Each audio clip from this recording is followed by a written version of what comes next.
So start with question number 31 of BHU 2018 paper.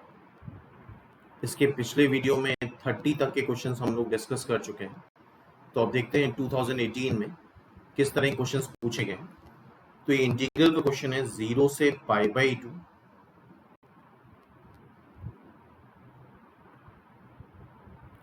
sin 2x ln tan x dx।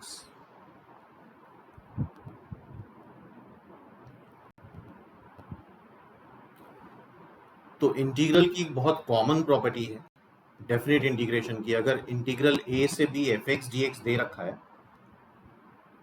तो ये 70% cases में property use होती ही होती है। Sum of lower limit and upper limit निकाल लें a plus B minus X D X कर लें तो ये इक्वलेंट आता है। मतलब x को रिप्लेस कर दें हम a plus B minus X से, तो ये चीज यहां पे अप्लाई कर रहे हैं। x को रिप्लेस कर देंगे 0 प्लस π/2 माइनस एक्स से, मतलब x को रिप्लेस कर देंगे π/2 माइनस एक्स से। So this is sine 2 times π/2 minus X ln tan π/2 minus X dx। तो ये हो जाएगा 0 से π/2 sine pi minus 2x ln tan π/2 माइनस थीटा कॉट थीटा आता है, तो यहां पे आ जाएगा कॉट एक्स dx। एंड ये हमें पता होना चाहिए sign pi minus theta sine theta आता है,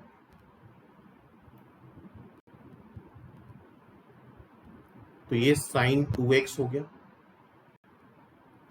ये ln tan x की पावर -1 हो गया dx। अब देखते हैं, ये माइनस साइन बाहर आ जाएगा। लॉग में पावर जो होती है बाहर मल्टीप्लाई हो जाती है। 0 से π/2 sign 2x ln tan x dx। ये i है और ये माइनस i, ये फिर से i अपेयर हो गया। क्वेश्चन में देख सकते हो यही इसी का इंटीग्रल पूछा गया था। तो दिस इज अगेन i, तो twice i is equal to 0 means integral की वैल्यू क्या आ गई 0। तो simple basic question of definite integral पूछा गया था, तो इट्स आंसर विल बी 0। यहाँ पे आंसर नहीं दे रखा है, इसका आंसर 0 ही आएगा। ये थोड़ा मिसप्रिंट है, 2 बार 1 हो गया है, it will be 0। D is the answer 31। Next देख लेते हैं, ये लिमिट का क्वेश्चन है। f2 दे रखा है 4, f प्राइम टू 1 दे रखा है। Limit extends to 2। लिमिट का फर्स्ट रूल होता है, फर्स्ट स्टेप होता है 2 उठा के रख दो पहले ही जिस पे लिमिट लगी है। 2f2 minus 2f2 upon 2 minus 2, that is 0/0।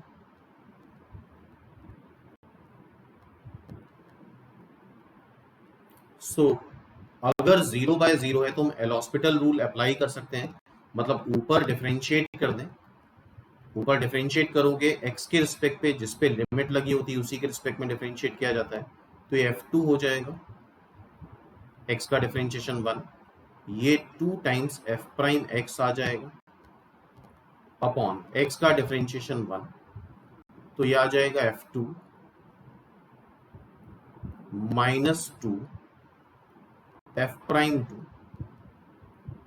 f2 क्या है, f2 4 है, f प्राइम 2 1 है, तो ये फाइनली आंसर आ रहा है 2। It's answer is simple C, C is the answer.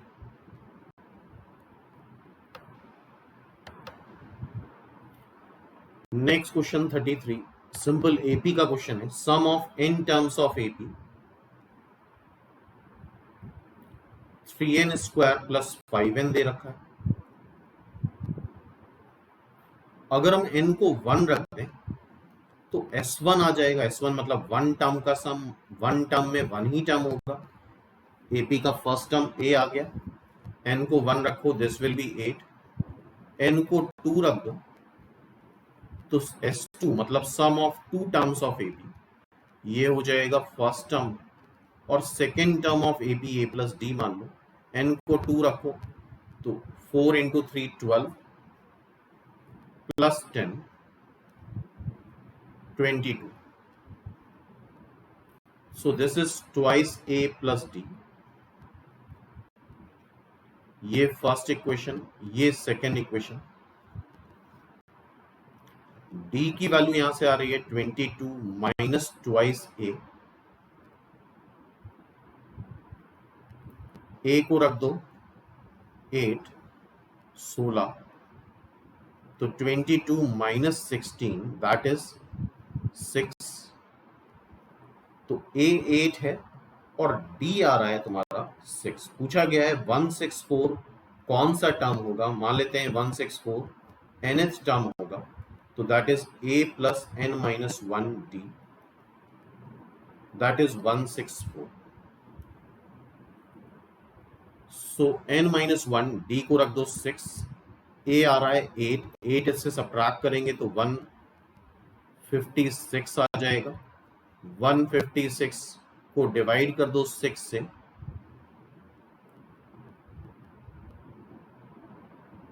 तो n आ गया 27। 27 टर्म है जो कि 164 है। तो ये भी सिंपल क्वेश्चन था, एपी का बेसिक क्वेश्चन है बिल्कुल। नेक्स्ट क्वेश्चन देखते हैं।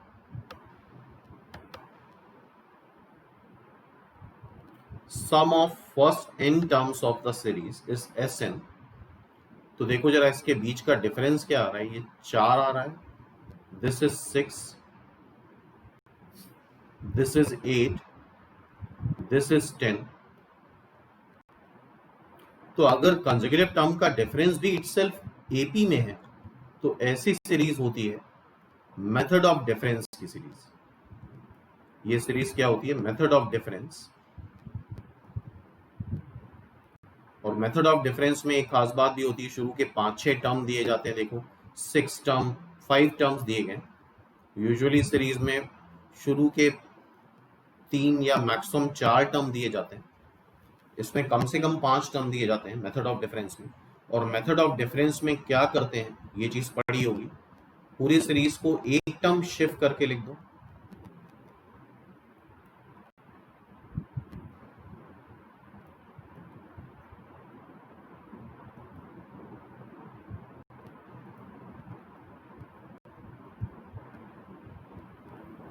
सबट्रैक्ट कर लेते हैं इसको। ये आ जाएगा 0, दिस इज 3, दिस इज 4। इसको इससे सबट्रैक्ट करो 6 आ जाएगा, this will B 8, this will B 10, ये tn माइनस tn माइनस 1 और ये माइनस tn आ जाएगा। ये tn इधर ले आते हैं, जो लास्ट वाला टर्म बचा, तो दिस इज 3। 4 6 8 से देखो ये एपी बन रही है।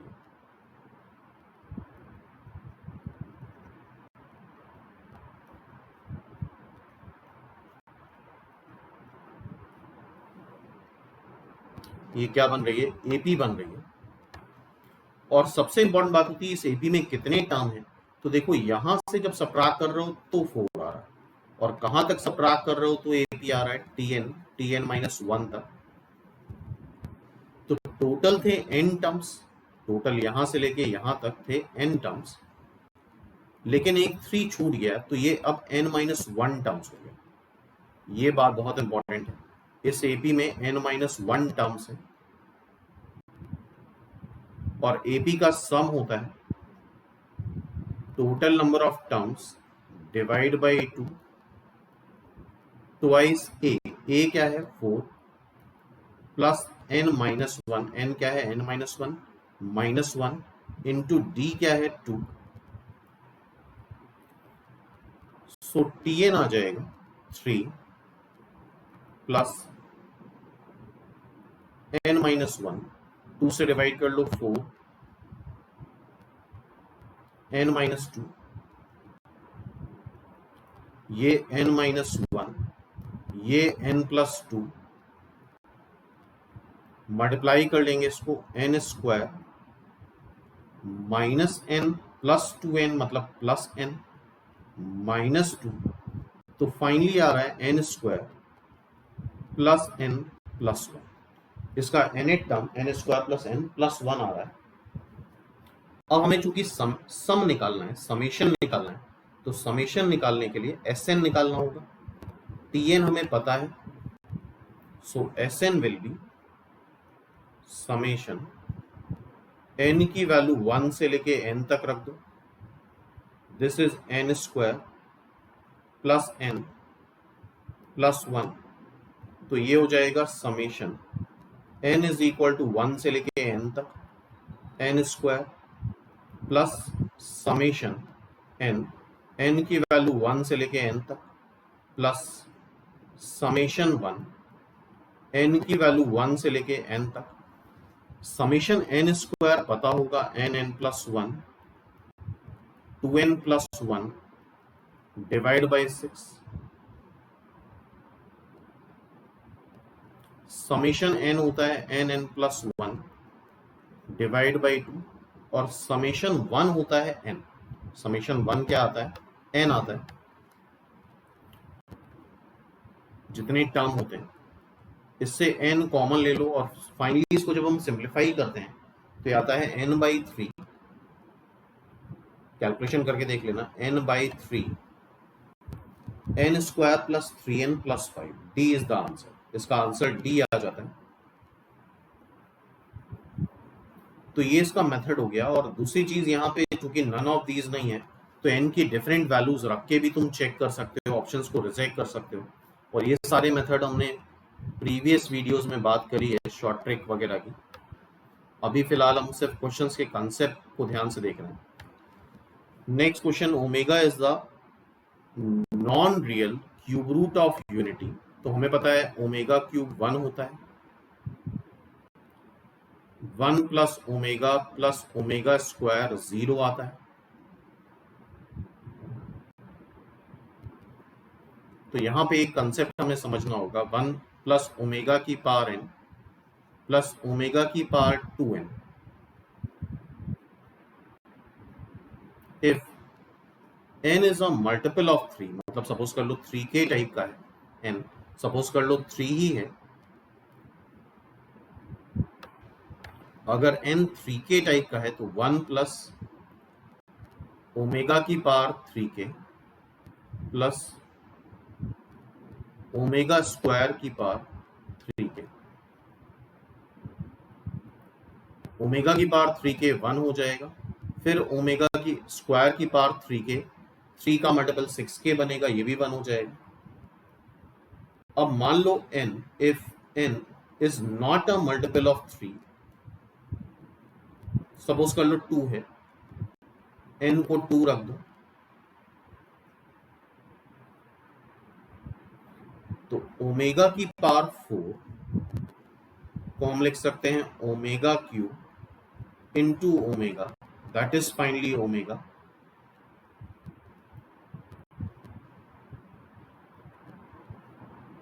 तो ये 0 आ जाएगा। तो अगर n मल्टीपल ऑफ 3 नहीं है तो ये 0 आता है, 1 प्लस ओमेगा की पावर n प्लस ओमेगा की पावर 2n, और अगर n 3 का मल्टीपल है तो ये 3 आता है। तो ये याद रखना है। तो अब इस डिटर्मिनेंट पे आते हैं। सिंपल सा डिटर्मिनेंट है, इसमें तुम C1 plus C2 plus C3 add कर दो,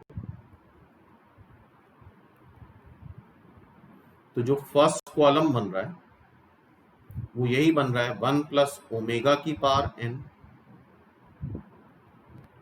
ओमेगा की पावर 2n, 1 प्लस ओमेगा की पावर n ओमेगा की पावर 2n 1 प्लस ओमेगा की पावर n ओमेगा की पावर 2n और बाकी जो टर्म आएंगे C2 C3 as it is आएंगे जैसा यहाँ दे रखा है। और n अगर मल्टीपल ऑफ 3 नहीं है तो हमने देखा है ये सम क्या आता है 0, तो ये भी 0, ये भी 0 और ये भी 0, पूरा एक कॉलम 0, तो वैल्यू ऑफ डिटर्मिनेंट भी क्या आ जाएगी 0। D is the answer. इसका आंसर क्या आ गया, डी आ गया।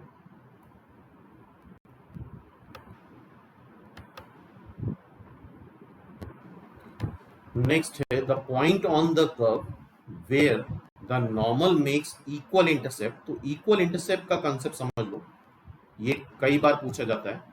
इक्वल इंटरसेप्ट लाइन ऐसे कट कर सकती है, ये भी एक ही लेंथ और ये भी एक ही लेंथ, दोनों लेंथ सेम है, ये 90 डिग्री है ही, तो ये भी π/4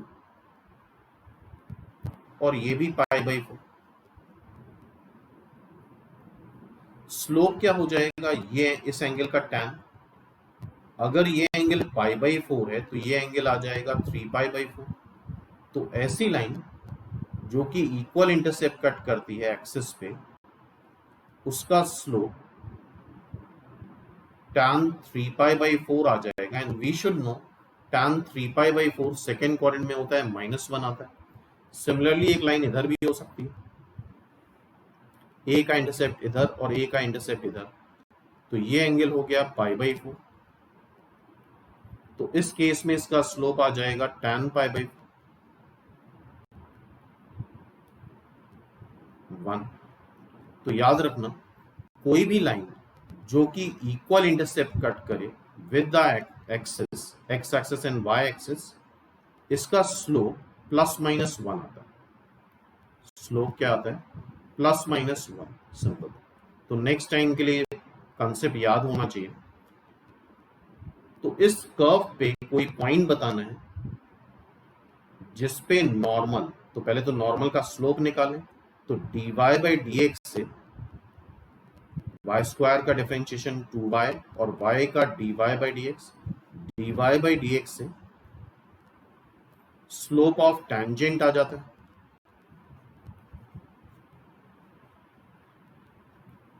3x² x²,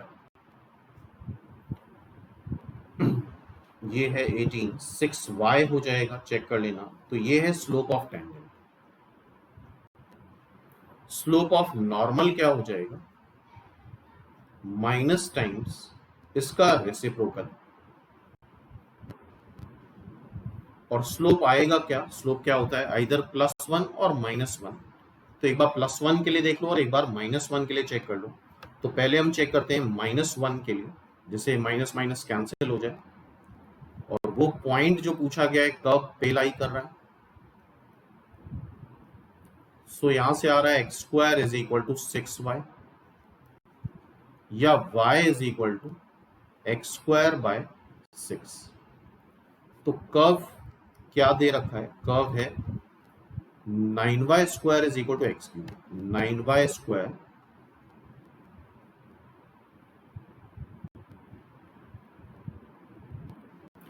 तो यहां पे हम ये y की वैल्यू उठा के रख देते हैं, तो ये हो जाएगा x⁴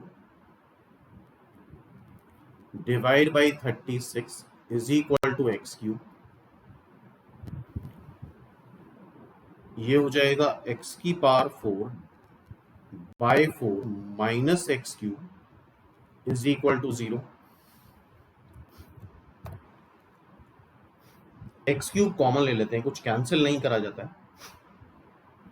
तो यहां पे जब हम x³ कॉमन लेंगे तो आएगा x/2 - 1 = 0। मतलब या तो x0 आएगा या फिर x2 आएगा। एक बार x को 0 उठा के यहां पे रख दो, तो y भी 0 आ जाएगा। मतलब एक पॉइंट 0,0 मिल रहा है। एक बार इस कर्व पे उठा के x को 2 रख देते हैं, तो देखो y आएगा 2 का क्यूब 8/9, ये स्क्वायर है,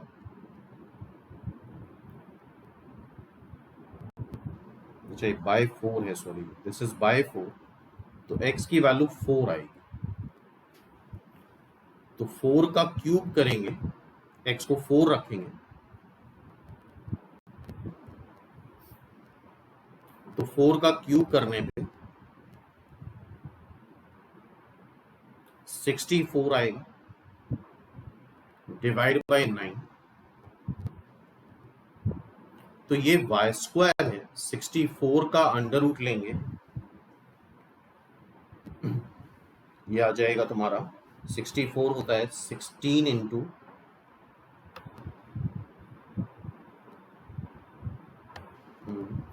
64 बाय 9, 16 इंटू 4, 8 आ जाएगा simple, 8 by 3 plus minus 8 by 3 simple. तो x की वैल्यू आ रही है 4, y की वैल्यू आ रही है प्लस माइनस 8 बाय 3। देखते हैं कुछ आंसर मैच करता है, नहीं मैच करेगा तो फिर प्लस साइन के लिए सॉल्व कर लेंगे। तो 4, 8 बाय 3 आ रहा है answer, B is the answer. तो इसका आंसर बी हो गया।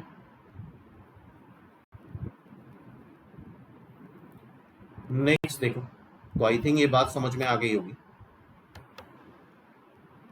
The coefficient of 3 consecutive integer, 3 consecutive integer तुम ऐसे ले सकते हो NCR plus 1, NCR plus 2, 3 consecutive integers के रेशियो, मतलब इस तरह से लिख लो NCR अपॉन NCR प्लस 1, ये 1:7, फिर NCR plus 1 upon NCR plus 2, 7:42 है, 7:42 आई थिंक 1/6 आएगा। अब यहाँ पे जो फॉर्मूला यूज होता है वो बहुत इंपॉर्टेंट है, जिससे ये क्वेश्चन आसान हो जाएगा। NCR divide upon NCR minus 1 is equal to N minus R plus 1 upon R होता है। इस फॉर्मूले को हम यहाँ यूज करेंगे।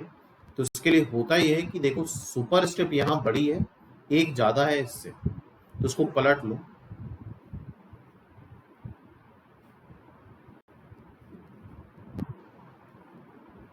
सेवन। अब यहां पे जब ये फॉर्मूला यूज करेंगे तो n तो n ही रहेगा, ध्यान से सुनना, r की जगह जो ऊपर वाला r है वो आता है। सो this is r plus 1 upon r की जगह ऊपर वाला r आता है, दैट इज 7, तो ये हो जाएगा n minus r divide by r plus 1। अब यही चीज यहां पे करते हैं, NCR plus 2 upon NCR plus 1 is equal to 6। यहां पे फॉर्मूला लगाना है, तो यहां फॉर्मूला लगाने के लिए n तो n ही रहेगा, r की जगह r प्लस 2 लिख लो, plus 1 upon r plus 2 is equal to 6। इसको हम सॉल्व करेंगे तो n की वैल्यू पूछी गई है, तो ये दोनों इक्वेशन n और r में बन जाएंगी। r की वैल्यू एक जगह से निकाल के दूसरे प्लेस पे रख देना, तो यहां से n की वैल्यू आएगी आई थिंक 55 आती है, ये भी बुक का क्वेश्चन है, सॉल्व करके देख सकते हो उसको। It's value will be b, check कर लेना, सिंपल न्यूमेरिकल कैलकुलेशन ही बचे हुए हैं, ठीक है। नेक्स्ट देखते हैं, if third term in the expansion 1 by x to the power log x base 10, सबसे पहली बात तो x पॉजिटिव होगा, log लिया जा रहा है। थर्ड टर्म कैसे लिखोगे, t2 प्लस 1, सो ये हो गया NCR फर्स्ट टर्म की power n minus r, second term की पावर r मतलब 2 इज इक्वल टू 1000। ये क्या दे रखा है, 1000 दे रखा है। 5c2 होगा 5 इंटू 4 डिवाइड बाई 2, ये 10 आ जाएगा। ये आ रहा है 1 upon X cube, this will be x to the power 2 log x base 10, ये 100 आ जाएगा। अब इससे जब तुम इसको डिवाइड करोगे तो 2 log, डिवाइड करने पे पावर सब्ट्रैक्ट हो जाती है, -3 हो जाएगा, इज इक्वल टू 100। वेरिएबल की पावर वेरिएबल है लेफ्ट हैंड साइड पे, तो दोनों साइड log ले लेंगे बेस 10 का।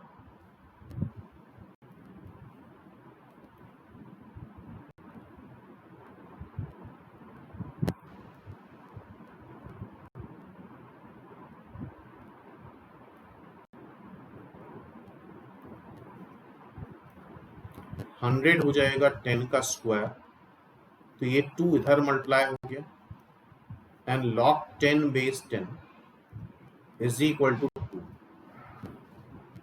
ये इधर मल्टीप्लाई हो जाएगा 2 log x base 10 -3 log x base 10 is equal to 2। log x base 10 को t ले लो तो ये 2t square -3t -2 is equal to 0।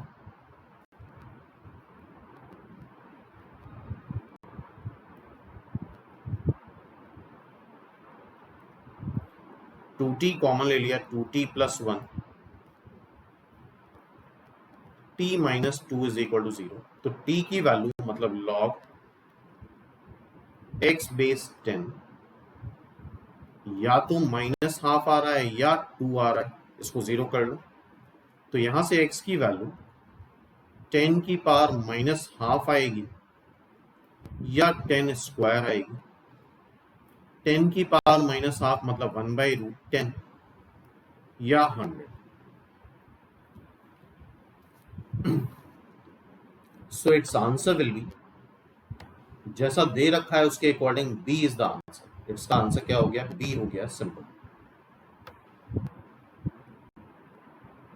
Next question देखते हैं। In a matrix, obviously square matrix होगी तभी सिमेट्रिक एंड स्क्यू सिमेट्रिक की बात हो रही है। सिमेट्रिक और स्क्यू सिमेट्रिक दोनों है। अच्छा, सिमेट्रिक कब होती है? जब ए आई जे के बराबर हो, और स्क्यू सिमेट्रिक कब होता है? जब ए आई जे -AJI के बराबर भी। ठीक है। अच्छा, ऐसा कब हो सकता है? जब वो नंबर अपने इक्वल भी हो और नंबर अपने नेगेटिव के भी इक्वल हो। तो ऑब्वियसली वो 0 ही नंबर हो सकता है जब 0 0 के भी इक्वल होगा और 0 -0 के इक्वल होगा, क्योंकि -0 कुछ होता नहीं है, वो भी 0 होता है। अदरवाइज ऐसा कोई नॉन जीरो नंबर होता नहीं है जो अपने इक्वल भी आए और अपने नेगेटिव के भी इक्वल आए। तो इट मीन्स इसके सारे के सारे एलिमेंट 0 होंगे for every I and J. तो इट मीन्स ये हो जाएगी नल मैट्रिक्स या zero matrix. B is the answer. Next देखते हैं।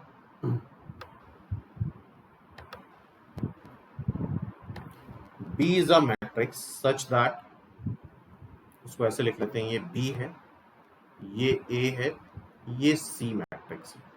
सी मैट्रिक्स से 6 कॉमन ले लोगे तो आइडेंटिटी मैट्रिक्स बन जाएगी। ठीक है।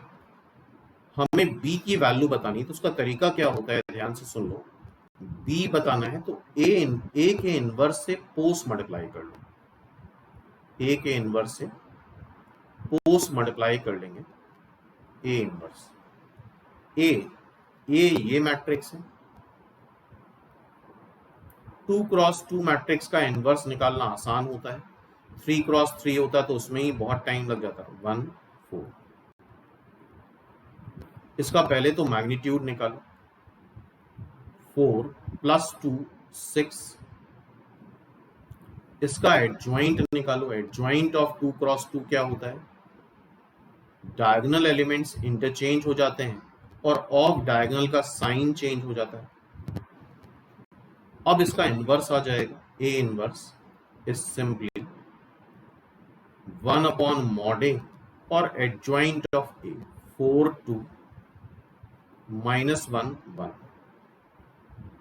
तो B in A into A inverse I आ जाएगा। सी ए है, सी से 6 कॉमन ले लो तो ये भी इवेंचुअली आई बन गया, और ए इनवर्स बी को आई से मल्टीप्लाई करने पे बी ही आएगा, ए इनवर्स को भी ये आई है, इससे मल्टीप्लाई करने पे ए इनवर्स ही आएगा।